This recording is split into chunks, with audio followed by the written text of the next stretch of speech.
ارتاحوا البنات، لاله رمانه راها بخير، طاح ليها الطونسيون، ولكن الحمد لله عتقها السي الليمونه، تقدروا تدخلوا تشوفوها دابا، ولكن تكيسوا.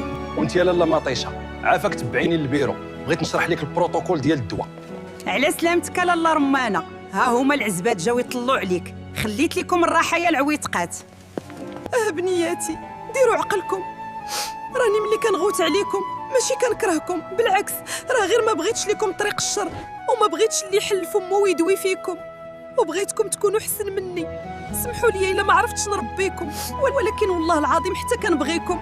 ملي مشى عليا البوعويدي الله يرحمه، اللي كان معاون معايا على الزمان وعليكم، ظهري تقسم. ما تقوليش هكذا، انا نعاونك عليهم لاله رمانه، الا قبلتي عليا راه نديرهم في المومو ديال عينيه. يلا البنات فهموا راسكم ويلا نمشيو للدار، راه خليناها خاويه، نخليو الناس الكبار يتفاهموا. اويلي راه يلاه جيتو فين غتمشيو، رجعوا يا دوك شنيولات.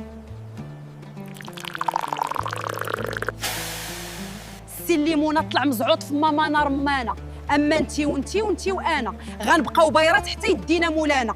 دوي على راسك مرات الحامض، ما شفتيش ميطيشه قال لها الطبيب الزيتونات بعيني، واخا يكون غيعطيها الدواء ديال الديناصورات ما تبقاش معاه ساعه كامله، وعيط عليها من وسطنا، وفي الاخر رجعت ما جايبه لا ورقه لا دواء، وقالت لك غيجي حتى للدار يجيب الدواء فابور. خليوها عليكم، راها مازال كتبغي الخيار الله يعمرها دار، ولكن راه ما كاينش توافق بيناتنا، حيت فيه انزيم الاكسيداز اللي كيدمر الفيتامين سي ديالي وكيمسح لي الفوائد وكنوليو توكسيك. الحل هو كل واحد يمشي في طريقه، اما الدكتور زيتونه راه الدهون ديالو كتعاوني نمتص داك الليكوبين اللي فيا وكنعطي قيمه كبر، وهذا هو التوافق ولا بلاش. يا اختي الخيار الله يعمرها دار وما كاينش التوافق، غير حيت الخيار شومور والزيتونه دكتور طلعتي ماتيرياليستا ميطيشه، والله لا بقات فيك اليوم بيا ولا بيك، واخا عليك البرهوشه وطلقي منها. وهديو راسكم.